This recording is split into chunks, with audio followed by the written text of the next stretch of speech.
स्वभावाय भावाय सर्वभावात्तरचे वंदितु सर्वसिद्धिर्दुर्चरमणोमणिपते ओच्छामि समयपावनो सुखी।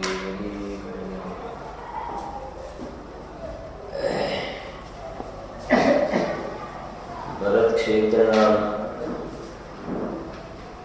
समर्थ आचार्य भगवान कुंदकुंदेव द्वारा रचित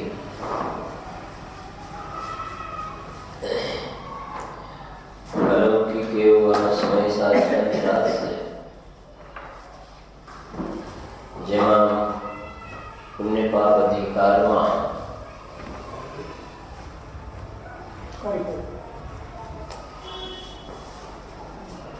पुण्य पाप अधिकार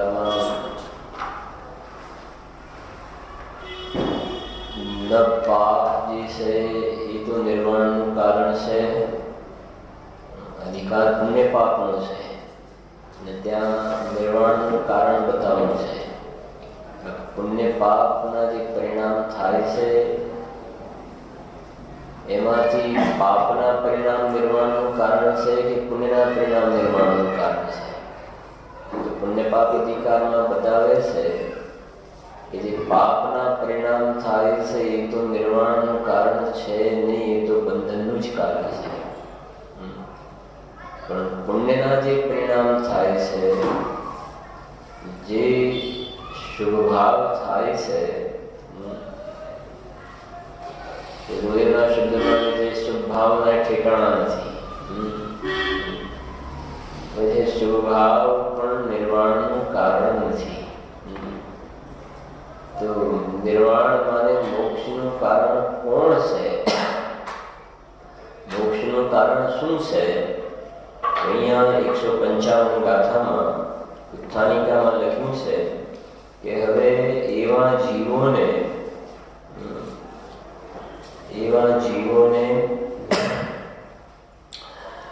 परमार्थ मोक्षનું કારણ ખરેખર મોક્ષનું કારણ શું છે એ બતાવે છે। પરમાર્થ મોક્ષનું કારણ શું છે એ બતાવે છે। એવા જીવોને એટલે ઉપર જે વાત આવી 154માં કે જે જીવો મુક્તિની પ્રાપ્તિ માટે અત્યંત સ્થૂળ एवा संक्लेश परिणाम ने तो छोड़े छे अने अत्यंत स्थूल एवा विशुद्ध परिणाम में प्रवर्ते छे अने एने निर्वाणનું कारण माने छे। तो एवा जीवोने अहींया समजाववामां आवे छे कि जेवी रीते अशुभोपयोग मात्र बंधનું कारण छे, एवी रीते आ व्रत तपना परिणाम पण नियमथी बंधનું જ कारण છે, એ કોઈ નિર્વાણનું કારણ નથી। માટે તમે જે નિર્વાણની પ્રાપ્તિ માટે પુરુષાર્થ કરી રહ્યા છો એ કોઈ મોક્ષનો પુરુષાર્થ નથી, એ સંસાર પરિભ્રમણનું કારણ છે। તો પ્રશ્ન થાય કે તો પછી નિર્વાણનું કારણ શું છે? 155 માં બતાવે છે કે ખરેખર પરમાર્થ માને ખરેખર વાસ્તવમાં મોક્ષનું કારણ શું છે। તો ગાથાનો પાઠ છે રાકૃતમાં પહેલા છે ને ઉપર જો જીવાદિ સદહણં સમ્મત્તં તે સિમધિગમણાં રાગાદિ પરિહરણં ચરણં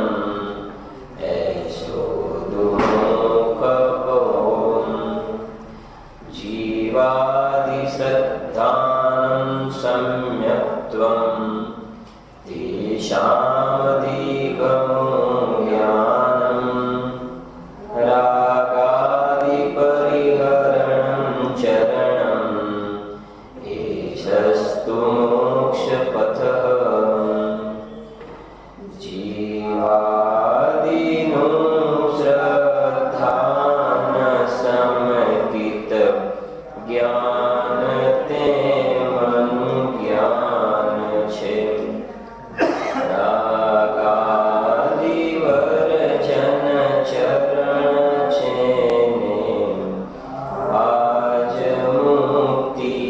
પંથ છે. અહીંયા મોક્ષનું કારણ બતાવે છે કે મોક્ષનું કારણ શું છે. તો કહે છે અહીંયા જીવાદિનું શ્રદ્ધાન સંકિત. સમ્યક દર્શન કોને કહ્યું કે જીવાદિનું શ્રદ્ધાન એ સંકિત જ્ઞાન તેમનું જ્ઞાન છે. એટલે નીચે લખ્યું ગાથાર્થમાં જો જીવાદિ ગાથાર્થમાં જીવાદિ પદાર્થોનું શ્રદ્ધાન સમ્યક્ત્વ છે તે જીવાદિ પદાર્થોનો અધિગમ એટલે જ્ઞાન અધિગમ જાણવું તે જીવાદિ પદાર્થોનો અધિગમ એ જ્ઞાન છે અને રાગાદિનો ત્યાગ એ ચારિત્ર છે. આ જ મોક્ષનો માર્ગ છે. તો મોક્ષનો માર્ગ આ છે જેને તત્વાસૂત્રમાં સમ્યક દર્શન જ્ઞાન ચારિત્રાણી મોક્ષ માર્ગ કહ્યું ને. સમ્યક દર્શન જ્ઞાન ચારિત્રાણી મોક્ષ માર્ગ. તો સમ્યક દર્શન એટલે શું, સમ્યક જ્ઞાન એટલે શું અને સમ્યક ચારિત્ર એટલે શું અને એને મોક્ષનો માર્ગ કહ્યો. તો અહીંયા ટીકામાં સ્પષ્ટ કરે છે, લાઈન છે ટીકામાં કે મોક્ષનું કારણ ખરેખર સમ્યક દર્શન જ્ઞાન ચારિત્ર છે. આ છે કે નહીં બોલો હવે. મોક્ષનું કારણ નિર્વાણનું કારણ ભગવાન બનવાનો ઉપાય એ કોણ છે કે ખરેખર સમ્યક દર્શન જ્ઞાન ચારિત્ર છે. જે તત્વાસૂત્રમાં મૂક્યું ને કે સમ્યક દર્શન જ્ઞાન ચારિત્રાણી મોક્ષ માર્ગ. જો મોક્ષનું કારણ કહ્યું ને એટલે મોક્ષ એ કાર્ય થયું. મોક્ષ એ શું થયું? કાર્ય. મોક્ષનું કારણ કે કોણ? સમ્યક દર્શન જ્ઞાન ચારિત્ર. એટલે સમ્યક દર્શન જ્ઞાન ચારિત્ર એ થયું કારણ અને મોક્ષ એ શું થયું? કાર્ય. જે આમાં પાછળ લખ્યું પરિશિષ્ટમાં મોક્ષ છે એ ઉપેય છે.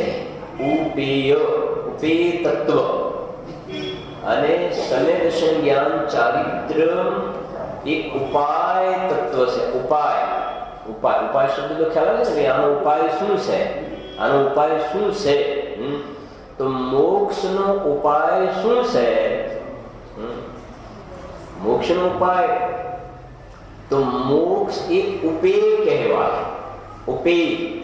તો ઉપેયનો ઉપાય શું છે કે મોક્ષનો ઉપાય શું છે?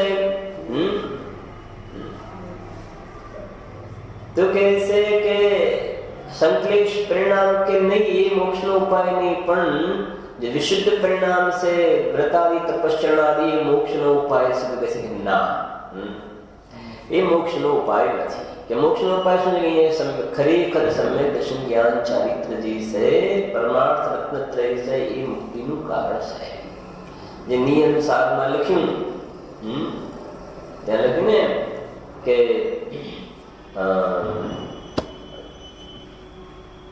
માર્ગ મોક્ષ ઉપાય છે ને માર્ગ ફળ નિર્વાણ છે કે નહીં? બીજી લાઈન છે માર્ગ મોક્ષ ઉપાય છે અને માર્ગ ફળ નિર્વાણ છે. તો માર્ગ મોક્ષનો ઉપાય. મોક્ષનો ઉપાય શું છે? માર્ગ. માર્ગ એ માર્ગ ઉપર આગળ વધો ને જે ફળ મળે એને માર્ગ ફળ કહેવાય. તો મોક્ષ એ માર્ગ ઉપર ચાલવાથી મળવા વાળું ફળ છે. માર્ગ ફળ એ મોક્ષ. અને માર્ગ તો જે સમ્યક દર્શન જ્ઞાન ચારિત્ર શું છે? માર્ગ. અને નિર્વાણ એ માર્ગ ફળ છે. નિયમ સામગ્રી ચોથી ગાથામાં તો કહે છે અહીંયા કે મોક્ષનું કારણ ખરેખર સમ્યક દર્શન જ્ઞાન ચારિત્ર છે. હવે આટલે સુધી તો વાંધો નથી આવતો કે સમ્યક દર્શન જ્ઞાન ચારિત્ર મોક્ષનું કારણ છે. પણ એ જ્યારે સમ્યક દર્શનનું સ્વરૂપ સમજાવવામાં આવે છે, સમ્યક જ્ઞાનનું સ્વરૂપ સમજાવવામાં આવે છે, સમ્યક ચારિત્રના સ્વરૂપને સમજાવવામાં આવે છે કે સમ્યક દર્શન આને કહેવાય, સમ્યક જ્ઞાન આને કહેવાય, સમ્યક ચારિત્ર આને કહેવાય. સમજો શાંતિથી કે મોક્ષનો ઉપાય સમ્યક દર્શન જ્ઞાન ચારિત્ર છે ને? હા, એ છે. તો એ સમ્યક દર્શન એ કોને સમજે છે? કે સાચા દેવ શાસ્ત્ર ગુરુની જે શ્રદ્ધા છે ને એ સમ્યક દર્શન છે. અથવા નવ તત્વની ભેદ રૂપ જે શ્રદ્ધા રાગ સહિત જે છે ને, રાગ રૂપ પરિણમન છે, ભેદ રૂપ વિચાર, એને સમ્યક દર્શન માને છે. પણ એ દેવ શાસ્ત્ર ગુરુની જે શ્રદ્ધા જે છે એ તો રાગ છે ને. દેવનું સ્વરૂપ આવું હોય, શાસ્ત્રનું સ્વરૂપ આવું હોય, ગુરુનું સ્વરૂપ આવું હોય, એવો જે વિચાર જે છે કે આ પ્રમાણે હોય, એ સિવાય બીજા પ્રકારે ના હોય, તો દેવ શાસ્ત્ર ગુરુની જે શ્રદ્ધા પ્રતીતિ એ તો રાગરૂપ છે. અને સમ્યક દર્શન જે છે એ તો વિતરાગ રૂપ પરિણમન છે. સમજાય છે? તો એ તો રાગ સહિતના વિકલ્પની વાત થઈ ને ત્યાં.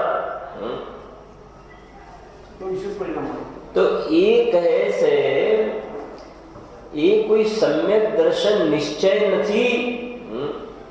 નિશ્ચય સમ્યક દર્શન એવી રીતે સાત તત્વનું ભેદરૂપ વિચારમાં રોકાવું એ પણ કોઈ પરમાર્થ સમ્યક દર્શન નથી. એટલે પહેલી વાત તો એ સમ્યક દર્શનના સ્વરૂપમાં ભૂલ કરે છે, એક વાત. બીજી વાત સમ્યક જ્ઞાન. સમ્યક જ્ઞાનમાં એ આ શાસ્ત્ર ભણવાનો જે વિકલ્પ છે, એ શાસ્ત્ર ભણવાનો વિકલ્પ, શાસ્ત્ર અભ્યાસ, શાસ્ત્રનું જ્ઞાન થવું, એને સમ્યક જ્ઞાન માને છે. વાસ્તવમાં એ સમ્યક જ્ઞાન નથી. એ સમ્યક જ્ઞાન કોને કહેવાય? કે આત્માનું જ્ઞાન એ સમ્યક જ્ઞાન છે. જેમ પેલા વાત કરી, સમ્યક દર્શન કોને કહેવાય? દેવ શાસ્ત્ર ગુરુની શ્રદ્ધા તે સમ્યક દર્શન નહીં, નવ તત્વની ભેદરૂપ શ્રદ્ધા તે સમ્યક દર્શન નહીં. તો સમ્યક દર્શન કોને કહેવાય?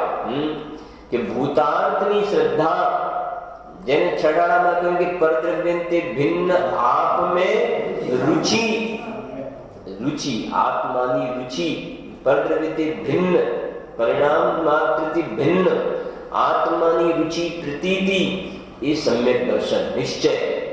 જેને 11 નંબરની ગાથામાં ભૂતાર્થના આશ્રય સમ્યક દર્શન થાય, એ સમ્યક દર્શનની વાત કરે છે. અહીંયા સમજણ પડે છે?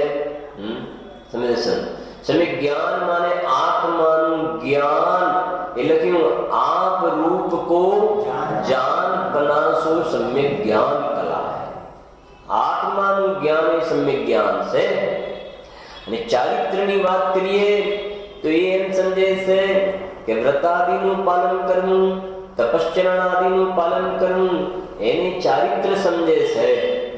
પાપના પરિણામ છોડ્યા અને વ્રતાદિના પરિણામમાં રોકાયો તો રાગ ઘટ્યો, તો એને ચારિત્ર માને છે.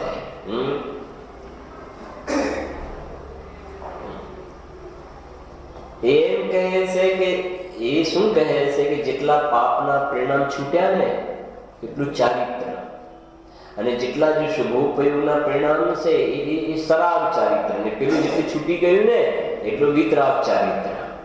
પટોળામાં સ્પષ્ટ લખ્યું કે એ પ્રકારે સરાગ વિતરાગનું સ્વરૂપ છે નહીં. તત્વ જ્ઞાન વિના સરાગ વિતરાગ એવું ઘટિત થતું નથી. તો ચારિત્રમાં એ પ્રકારે જે વ્રતાદિના પાલનના શુભરાગને ચારિત્ર સમજે છે, માને છે. પણ ચારિત્ર તો કહે છે આપ રૂપ में लीन रहे फिर सम्यक चारित सोई. એ જે સમ્યક દર્શન જ્ઞાન ચારિત્ર જે છે એ ખરેખર મોક્ષનું કારણ છે. અહીંયા આ ગાથામાં બધે જો આગળની ગાથાઓમાં એ ક્યાં ક્યાં ભૂલો કરે છે ને કોને માને છે એ બતાવ્યું. હવે આ ગાથામાં અંતર એ આવ્યું કે તો પછી ખરેખર મુક્તિનું કારણ શું છે. તમે અત્યાર સુધી બતાવ્યું કે આ બંધનું કારણ છે, આ બંધનું કારણ છે, આ બંધનું કારણ છે, તો પછી મુક્તિનું કારણ શું છે? એ સમય દર્શન જ્ઞાન ચારિત્ર અને એનું સ્વરૂપ પણ સમજાવે છે. જો મોક્ષનું કારણ ખરેખર સમ્યક દર્શન જ્ઞાન ચારિત્ર છે. તમારી પાસે છઠ્ઠો ભાગ છે ને, જરાક જુઓ એમાં થોડું.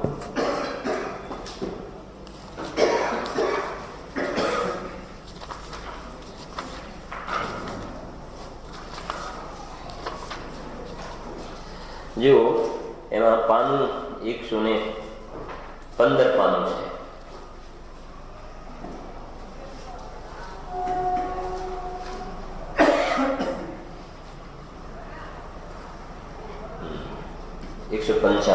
મળ્યું ને 115 પાનું.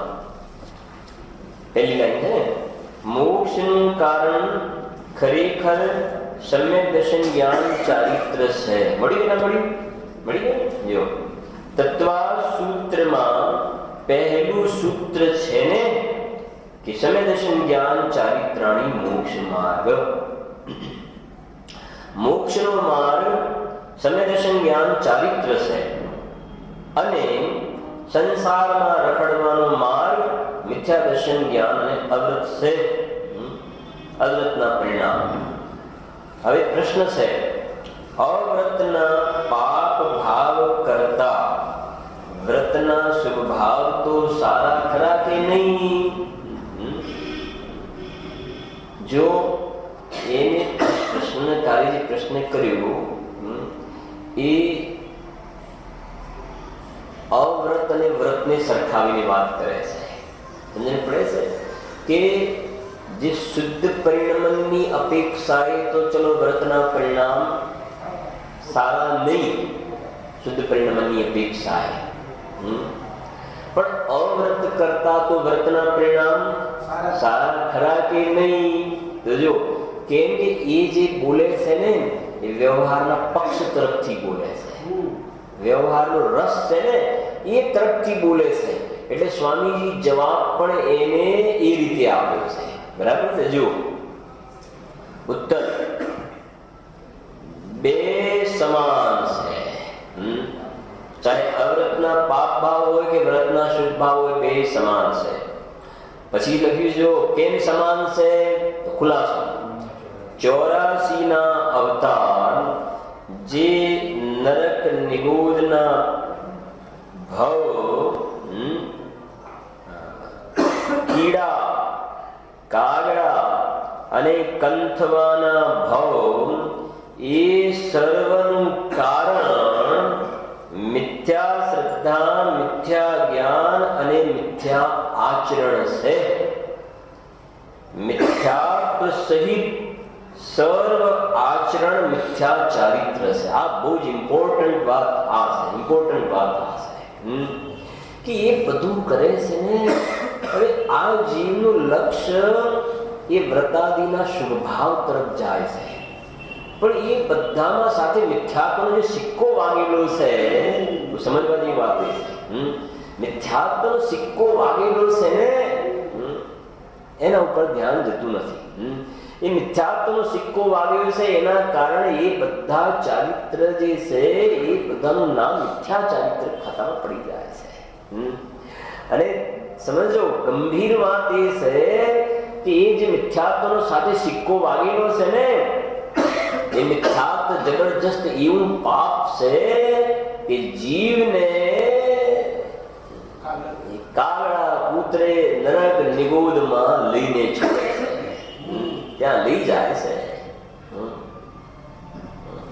એ જે વ્રતના પરિણામ શુભ ભાવ છે એનાથી સ્વર્ગમાં જાય, ભલે જાય, પણ સાથે પેલું મિથ્યાત્વનું લેબલ લાગેલું છે ને એ થોડો ટાઈમ રહે અને પછી પાછો રખડે સંસારની અંદર. એને કાલે કહ્યું ને એ મિથ્યાત્વ સહિતના વ્રતાદી પરિણામ ઉપર પરંપરા મોક્ષ માર્ગનો પણ આરોપ નથી આવતો. સમ્યક દૃષ્ટિ છે, જ્ઞાની ધર્માત્મા છે અને એને વ્રતાદિના પરિણામ જોવામાં આવે છે, તો એના વ્રતાદિના પરિણામમાં પરંપરા મોક્ષ માર્ગનો આરોપ આવે છે. આ વાત બહુ સમજવાની વાત છે. હા છે ને.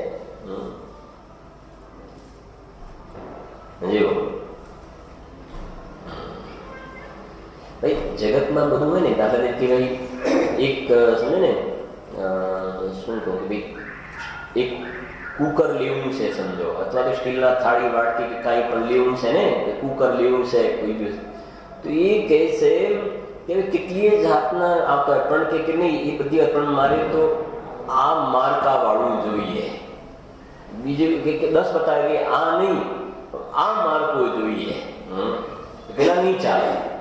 એ જોવે છે ને બ્રાન્ડ, એમ કહે છે કે આ બધું કરે છે ને, પણ ઉપર સિક્કો શેનો લાગેલો છે? સિક્કો મિથ્યા દર્શનનો લાગેલો છે. એટલે પેલા બતાવે કે બેન લઈ જાઓ આ કુકર તમારે, નહીં કે નહીં, ખ્યાલ આવે કે તમારી પાસે 1 2 4 10 બતાવે, પણ કે ના આ નહીં ચાલે, મારે આ ફલાણો નંબર જે છે એનો સિક્કો છે, એ છે ને, એનો સિક્કો છે કે નહીં, એ હોય તો ચાલે, બાકી આ બધા નહીં ચાલે. એ અહીંયા મૂળ વાત તો એ કહેવાય છે, જે મૂળ પાપ છે. આ ભવતરુનું મૂળ એ જાણો મિથ્યાત્વ ભાવ. વ્રતાદિના પરિણામ સમજો, વ્રતાદિના પરિણામ છે એ કોઈ સંસારનું મૂળ નથી, સમજો. એ રીતે હિંસા, જૂઠ, ચોરીના પરિણામ પણ સંસારનું મૂળ નથી. એનાથી પાપનો બંધ થાય, સંસારમાં રખડે, કર્મનો બંધ થાય, પણ મૂળ નથી. એ થોડા ટાઈમ પછી જો કે મૂળ શું છે? મૂળ મિથ્યાત્વ છે, ઉલટી માન્યતા. એ મૂળ નીકળી ગયું હશે ને, પછી પાપના પરિણામ જોવામાં આવે. ચોથામાં તો અસંયમ કહ્યો, તો જોવામાં આવે ત્યાં. પાંચમામાં પણ ઉદ્યોગી, આરંભી, વિરોધી હિંસા કઈ ત્યાં, તો એ પરિણામ જોવામાં આવે. પણ કોઈ ચિંતાનું કારણ નથી. એનાથી અનંત સંસારનો બંધ થતો નથી. કેમ કે મૂળ પાપનો એને ત્યાગ છે.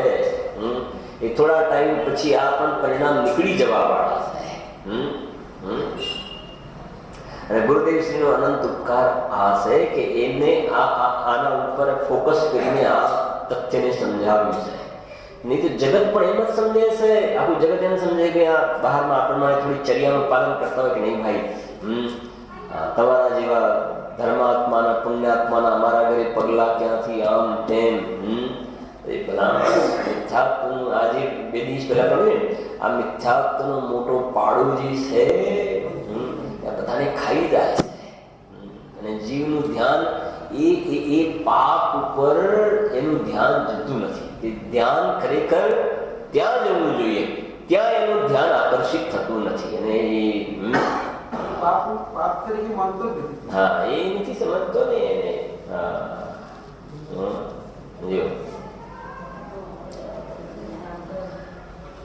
હવે કેટલી વાતો છે.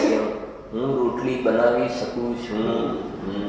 હવે આ મોટું પાપ છે, જગતને ક્યાંથી ખ્યાલ આવે? ચશ્માથી જ્ઞાન થાય છે, કે આંખથી જ્ઞાન થાય છે, કે શાસ્ત્રથી જ્ઞાન થાય છે, કે દુકાન મારી છે, કે પૈસા મારા છે. એ સૌથી મોટું પાપ છે. એ જગતને વાત ગળે ઉતરતી નથી. તમારા પૈસા મારા નથી, તમારા પૈસાને મારા માનું, એ તો પાપ કહેવાય. એ તો જગત કહે છે. પણ મારા નામે, મારા ઘરમાં, મારી તિજોરીમાં જે રૂપિયા પડ્યા છે, એ પણ મારા નથી. હવે એને મારા માનવા એ મોટું પાપ છે. હિંસા, જૂઠ, ચોરી, કુશીલ, પરિગ્રહ કરતા પણ મોટું પાપ છે. જરા વિચાર કરો. એ વાત છે.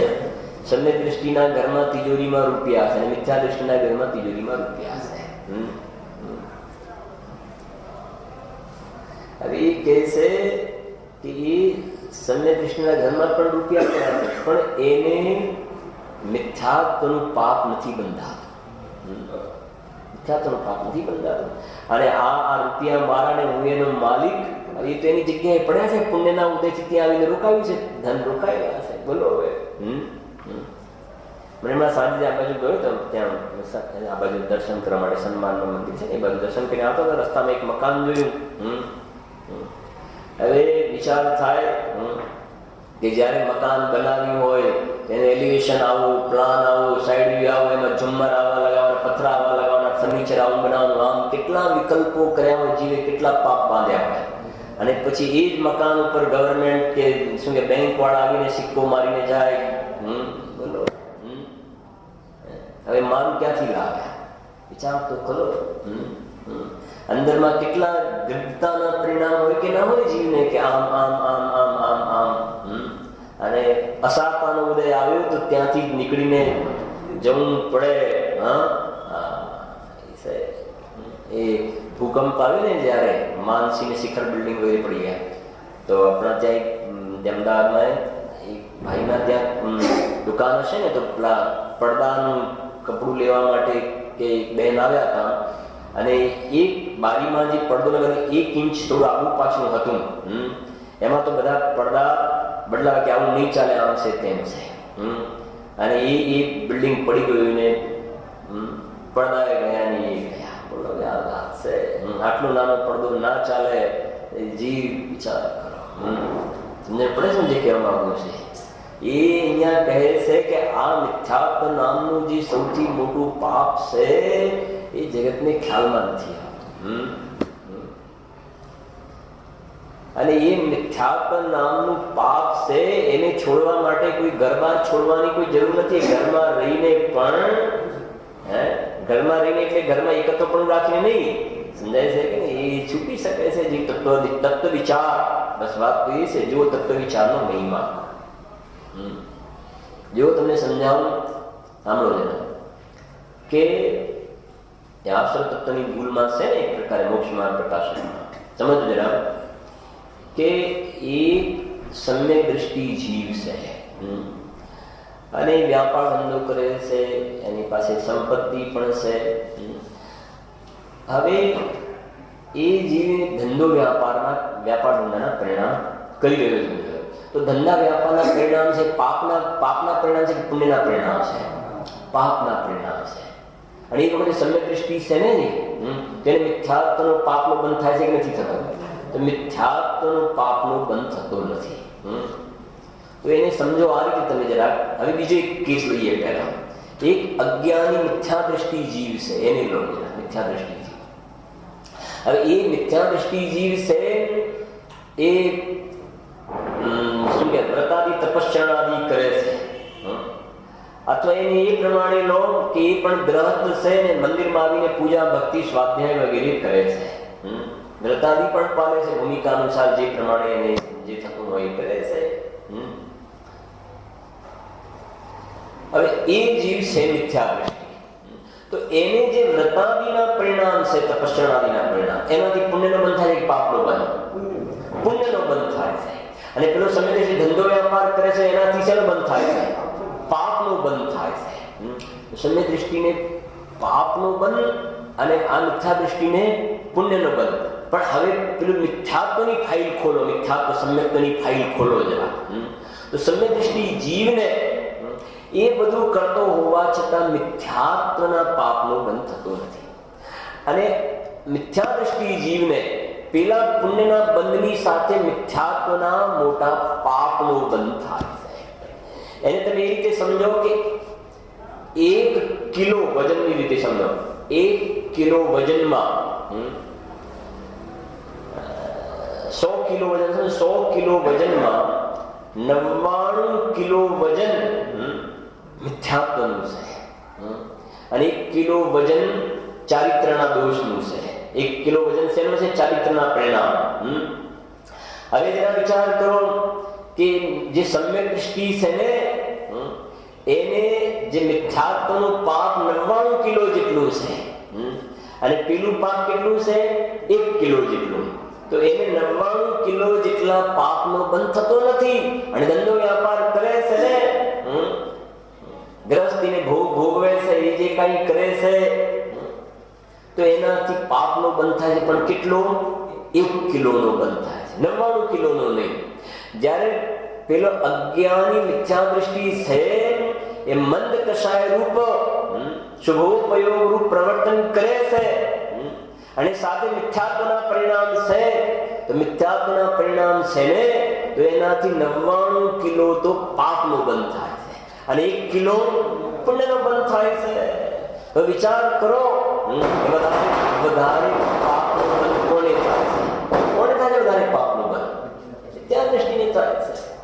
એટલે તમે બહારથી ક્રિયાથી સંયોગી ભાવથી સંયોગ અને સંયોગી ભાવથી તમે માર્ગ કાઢવા જશો ને તો એમાં ભૂલ પડી જશે ભાઈ. એટલે પહેલા નંબરમાં જે સારા જનાગમમાં ધર્મનો પહેલો એકડો સમ્યક દર્શન કર્યું છે.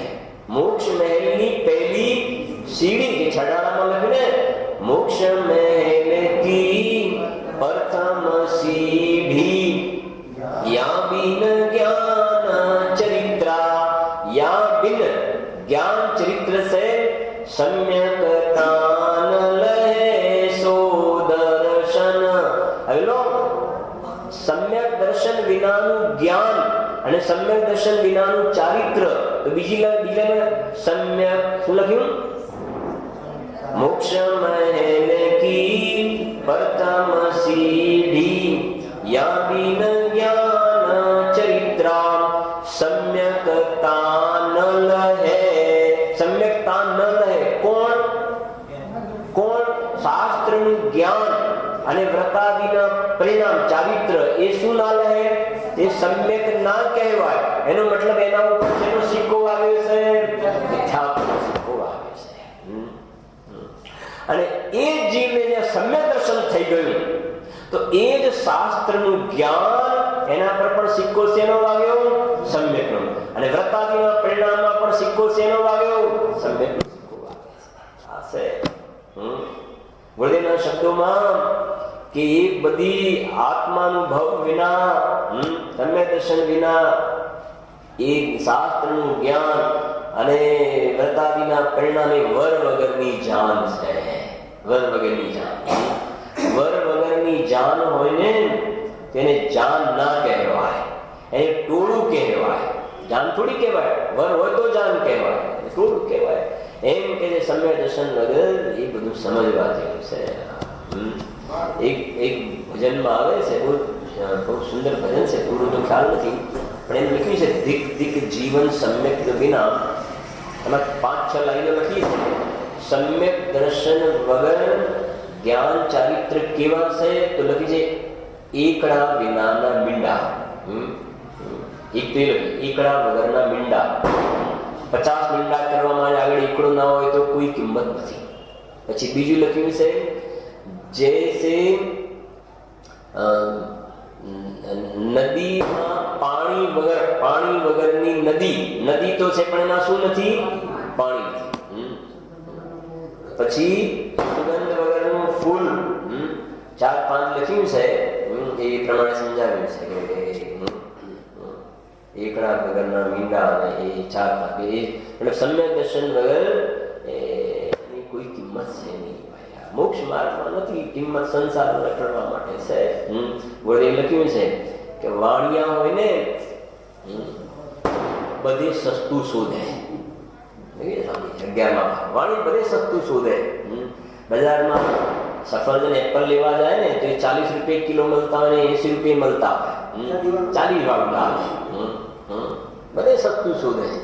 હવે પછી ઘેર લાવે તો પછી ખાટા નીકળ્યા, બરાબર ના નીકળ્યા, ને ટેસ્ટ બરાબર થોડા ખરાબ નીકળ્યા, ને આ ડાઘીવાળા અંદરથી નીકળ્યા. ભલામણ પેલો થોડું કઈ દયાદાન કરવા માટે બેઠો છે. તો પછી સ્વામીજીએ કહ્યું કે આ ધર્મના ક્ષેત્રમાં સસ્તું શોધે છે. એમ પછી કહ્યું ધર્મના ક્ષેત્રમાં સસ્તું એટલે ખબર પડી કે ના પડી? ધર્મના ક્ષેત્રમાં પણ ભાઈ આપણે સાચા દેવશાસ્ત્ર માનીએ છીએ. જૈન કુળમાં જન્મ્યા છે, સમ્યક દર્શન થઈ ગયું, શાસ્ત્રનું સ્વાધ્યાય જ્ઞાન થઈ ગયું, અને થોડા વ્રતાદી પાડીએ એટલે શું થઈ ગયું? ચારિત્ર થઈ ગયું. બોલો હવે. હવે આ વાત છે ખબર ના પડે. આપણા પંડિતજી છે ને સંજય કુમાર જેવર, હવે શરૂની વાત છે એમની. તો એ કહે છે કે મને તો બેસાડી દીધો ને મને પ્રતિમા આપી દીધી. હવે કઈ ખબર નહીં કે તમે બીજી પ્રતિમા થાય. હવે મેં પૂછ્યું કે મેં પૂછ્યું તમે બીજી પ્રતિમા પણ મને ભગવાનની પ્રતિમા તો આપો. હવે એ ખ્યાલ નહીં કે બીજી પ્રતિમા સાપની પ્રતિમા એટલે કોઈ ભગવાનની પ્રતિમાની વાત નથી. ત્યાં તો પંચમ ગુણ સ્થાનમાં સંયમનો અંશ પ્રગટ થાય એ વખતે 11 પ્રતિમાના એવા પરિણામ જોવામાં આવે છે. એનું નામ છે જીવને ખબર ના હોય ને. એ તો ખૂબ કહે. પછી મને કહ્યું એ જો તમારે શું કહેવાય હવે નીચે ઊંઘવાનું ગાદલામાં કેમ, તો કે હું તો બધા પછી સુઈ જાય ને પછી ગાદલામાં જઈને સુઈ જવું. હવે કે પછી આમાં આટલું અંતરાય કહેવાય, આમાં અંતરાય. તો કહે છે કે મારે કોઈ વાળ નીકળે ને કીડી નીકળે તો કોઈ જોવે નહીં. એ વખતે બારમાં કાઢે હું તો ખાઈ લઉં. મારે કહેવાનું કે એ અંદરમાં જે એ કશાય ઓગળી નથી ને, અને એમને તમે થોપવામાં આવે તો એમને પરિણામ સંકલિત થતા જોવામાં આવે છે.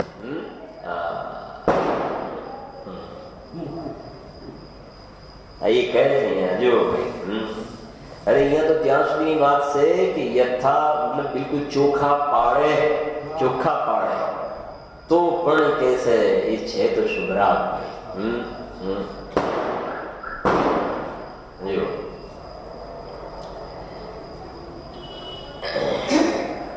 અને એટલે કે બે સમાન એટલા માટે છે ને કે ઉપર જે પ્રશ્ન આવ્યો કે અવ્રતના પાપ ભાવ કરતા વ્રતના શુભ ભાવ તો સારા.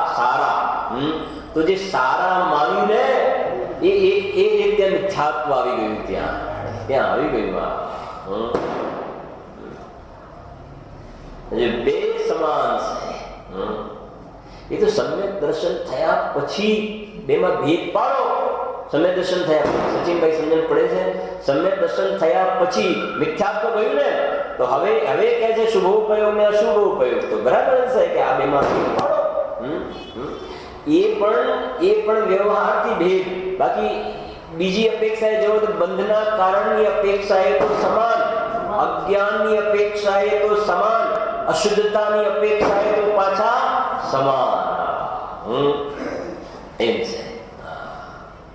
એટલે તો ગુરુદેવ બહુ કહેતા કે ભાઈ એને મિથ્યાત્વનું મોટું અશુભ પડ્યું છે ને પાપાનું બંધી પુણ્ય. એમ એને કયું પુણ્ય કહેવાય કે પુણ્ય તો બંધાય પણ પાપાનું બંધી પુણ્ય.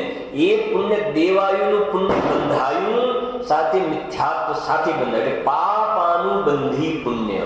એમ છે. પુણ્યાનું બંધી પુણ્ય નહીં, પાપાનું બંધી પુણ્ય છે.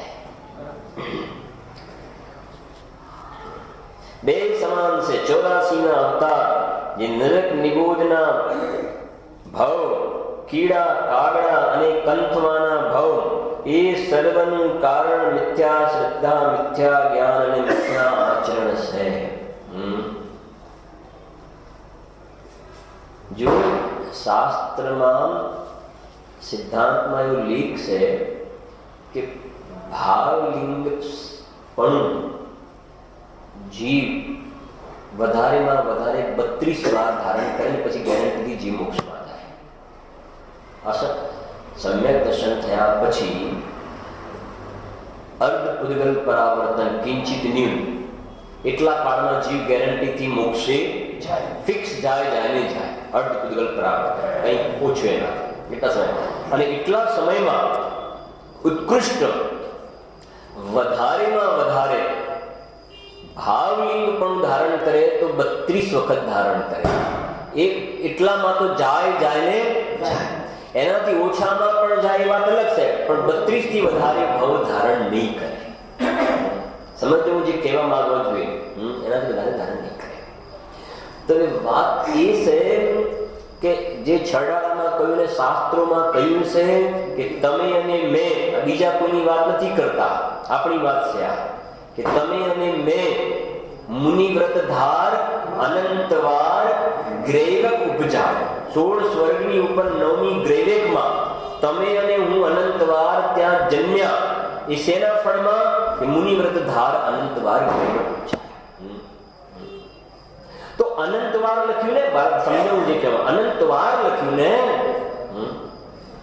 અતિ ખ્યાલ આવે છે અનંતવાર લખ્યું તો પછી એનો અર્થ એ થયો કે આ જીવે એ મુનિ દીક્ષા અંગીકાર કરી જો ભાવલિંગ પણ હોય તો અનંતવાળું પ્રશ્ન બોલા હતા તો મોક્ષમાં થયો એ અનંતવાર થયો ને એનો મતલબ એ ભાવલિંગ નો ભાવલિંગ માત્ર દ્રવ્યલિંગ ધારણ દ્રવ્યલિંગ એટલે શું કરશું સમજો ભાવલિંગ નથી દ્રવ્યલિંગ છે એટલે એ વાત એ થઈ કે મિથ્યા તો સહિતની વાત છે મિથ્યા તો સહિતની વાત છે ત્યાં આગળ બે ને બે ચાર સ્પષ્ટ છે ને ભાઈ અને આ તો કર્ણા નિયમમાં લખી છે 32 વાર એનાથી વધારે નહીં કરે